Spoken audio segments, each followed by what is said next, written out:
Et voilà, le Jérém Ouais, en forme. Voilà, on est le jeudi après-midi, veille de la première étape. On vient récupérer nos dossards. Tiens, regarde. Donc c'est Regarde les encore en amis. dégustation. Alors, on a fait des petits achats Un beau maillot jungle, jingle. Yes. Que tu vas mettre demain. Peut-être à l'arrivée. Ah.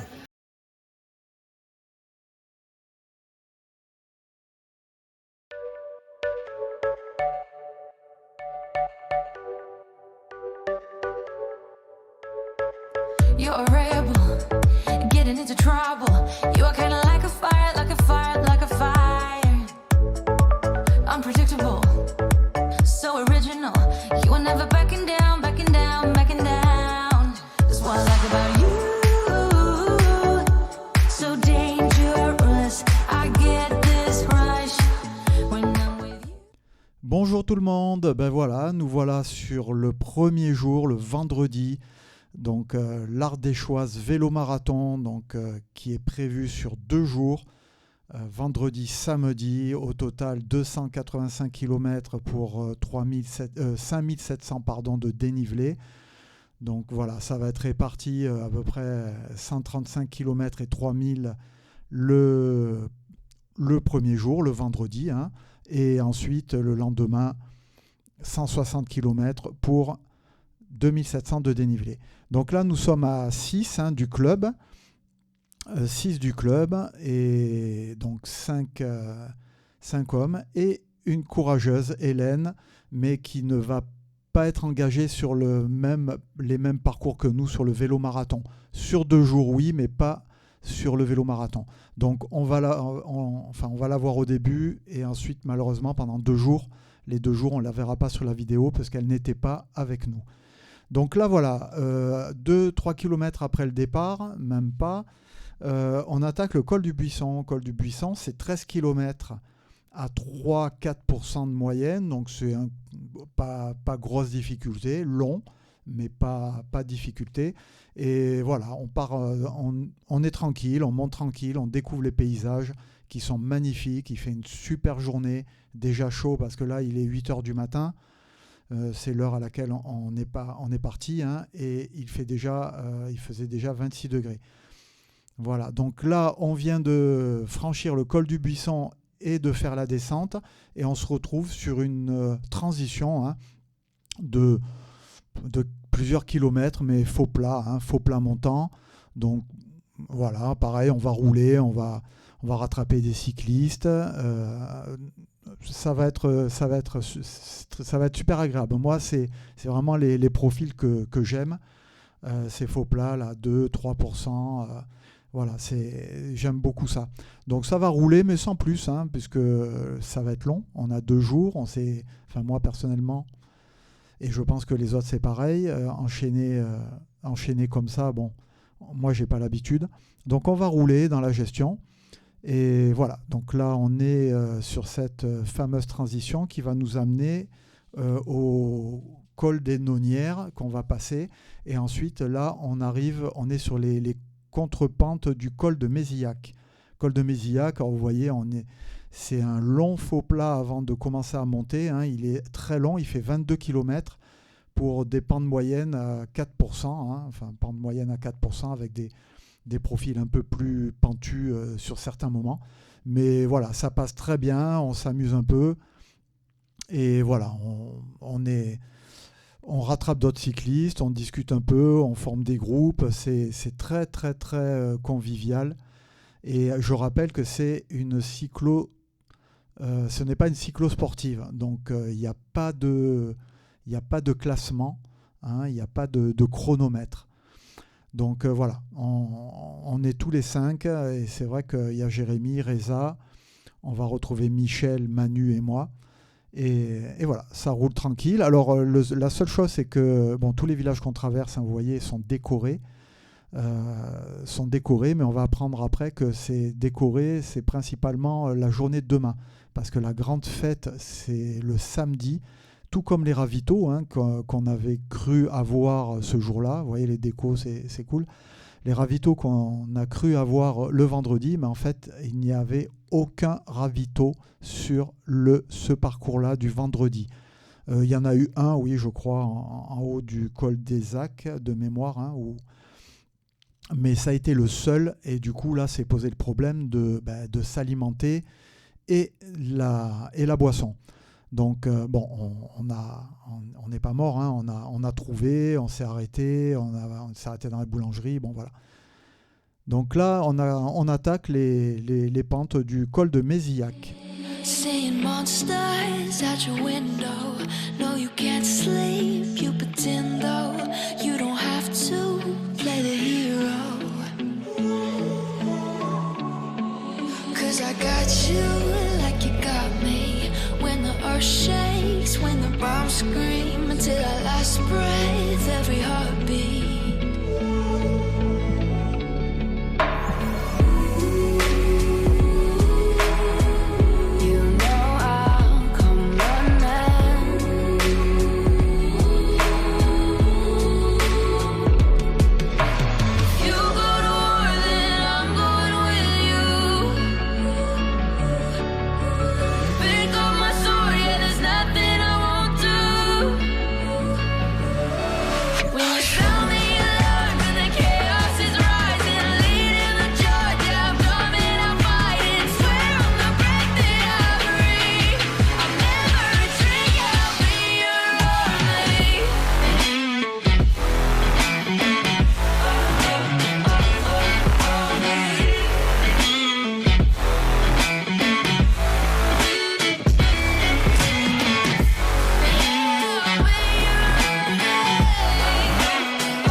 Voilà, comme je vous l'ai dit, donc à chaque fois qu'on va traverser un village, on va toujours avoir un peu l'espoir d'avoir un ravito. Mais à chaque fois, c'était uniquement des rassemblements de coureurs qui s'arrêtaient. Après, il y avait dans les villages des petits points de vente de boissons, hein, donc les habitants en profitaient, mais ce qui était tout à fait normal. C'est quoi les flèches tout ça? Ah, c'est les parcours. Qu'est-ce qu'il dit? Autre, non, le machin volcanique, c'est nous, c'est à gauche.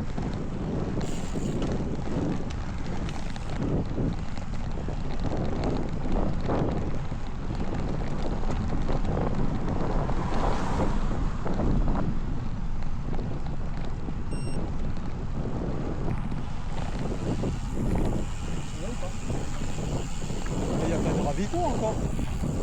C'est quoi cette merde?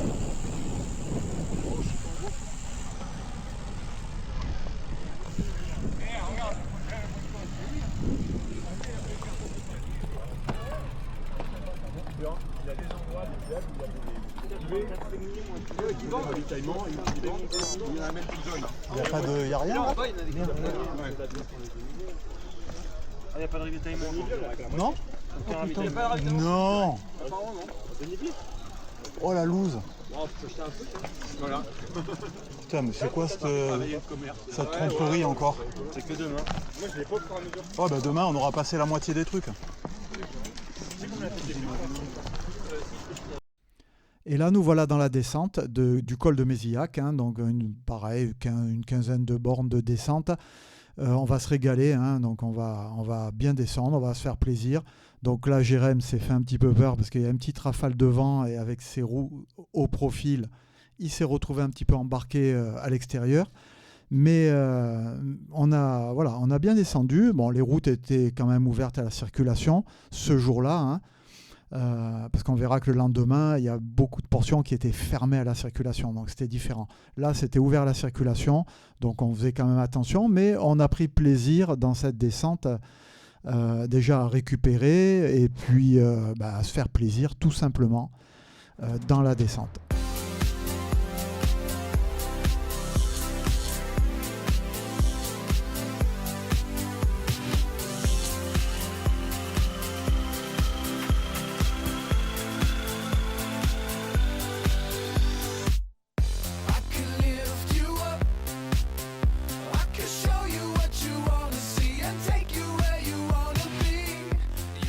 Et nous voilà en bas de la descente du col, hein, pour rattaquer un autre col. Alors le tout petit là, je ne me rappelle plus comment il s'appelait, je sais pas, c'est pas le col des Nonières, mais bon, il va nous amener au col des Acs, qui est la deuxième petite pointe.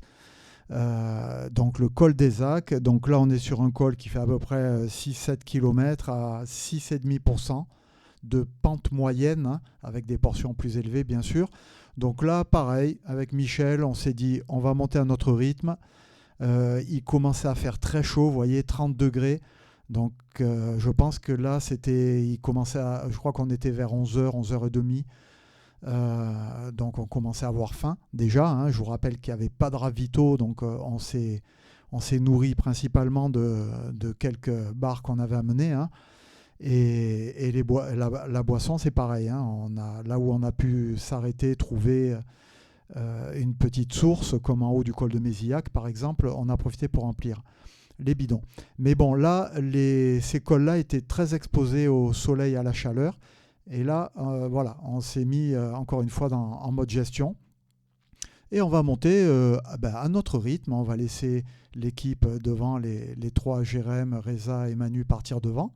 Et nous, avec Michel, hein, ça va être mon binôme de la journée. Voilà, on va rouler ensemble, dans l'école du moins. Voilà, donc là, c'est ce qu'on va faire.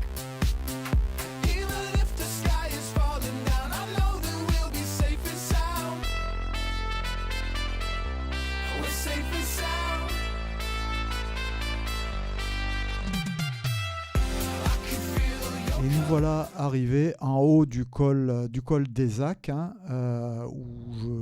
il me semble que c'est le col des Acs. Et voilà, premier et unique ravito.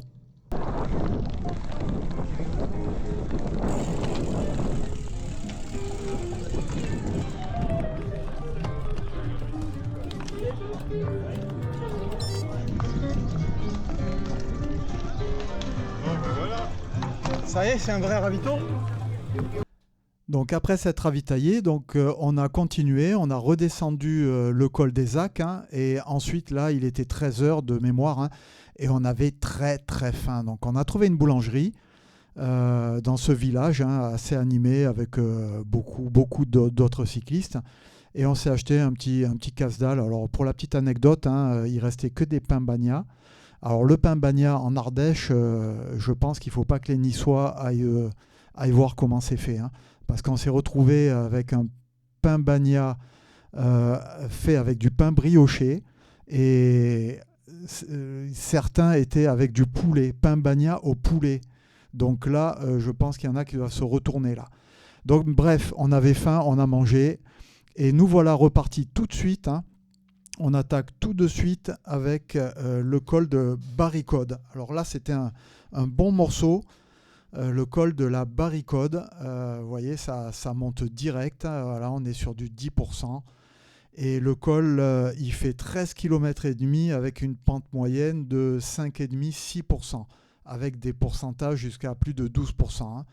Donc lui, encore une fois, on l'aborde en mode gestion, en plein cagnard, vous voyez, 32 degrés. Donc là, vraiment, Michel, sur ce col-là, a beaucoup souffert de la chaleur. Je ne dis pas que moi, je n'ai pas souffert, mais là, j'étais un petit peu mieux. Lui, je ne sais pas si, à un moment donné, même, il n'y a pas eu une insolation parce qu'il n'était vraiment pas bien. Vraiment, ça cognait, quoi. Hein. Pour dire que moi, c'est le lendemain où pareil, hein, j'ai pas été très très bien dans le dernier col, toujours à cause de la chaleur. Hein. C'était vraiment étouffant. Donc là, nous voilà partis dans ce col. Et là, arrivé au sommet, donc on va faire une petite pause juste avant le col du Gerbier de Jonc.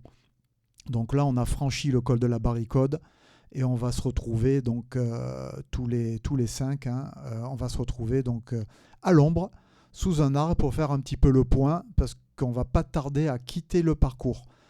Donc du coup, voilà, un petit point et puis surtout, vous voyez, on cherche Au l'ombre. moment du Gerbier de Jonc, on tourne, ouais. Hein? Donc il reste 15 bornes alors. Ouais, c'est ça. Et il reste ça, 6 plus 9,5. Ok. Ça va mon vieux? Ouais, là, sinon, T'as regarde. pris un gel? Tu l'as pris là au sommet du col, non? Ouais, mais Mais bon, je- il faut le temps de... Tu veux pas faire le gerbier là aujourd'hui? 9 km lâchant ici. Le dénivelé. Sûrement. Oui, les Bah, pompiers. Oui, je suis infirmier, ce que je vous déranger. Je vous appelle, c'est pour un ami. Normalement, il joue beaucoup sur l'humour. Beaucoup sur Ouais, l'humour, mais et là, sinon- écoutez, il est pas très bien là. Ah ben ça, Il parle plus, il sort plus de blagues, un peu déshydraté. moi j'en ai plein moi. Je suis arrivé au bout. Michel, ils envoient l'hélicoptère. J'avoue ça te que va là, Michel, qui habituellement est un bout en train, c'était, là, il alors, était un petit peu éteint, le pauvre. Hein. On fait quoi, les copains? On monte au gerbier? Bah là, de toute façon, comme il dit Reza, par là, ça doit super monter. De toute façon, ouais, non mais de toute façon... il faut les monter. Hein.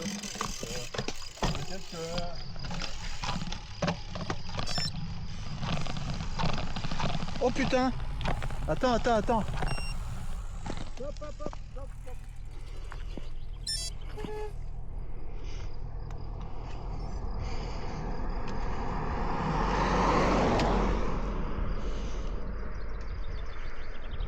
Qu'est-ce qui se passe? J'ai un putain de morceau de goudron fondu sur mon pneu. Ah non,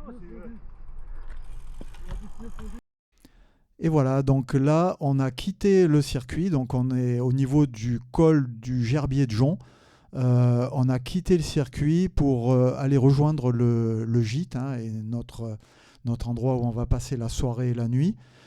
Donc on avait à peu près une dizaine de bornes à faire et évidemment, ça ne pouvait pas être en descente ou sur du plat.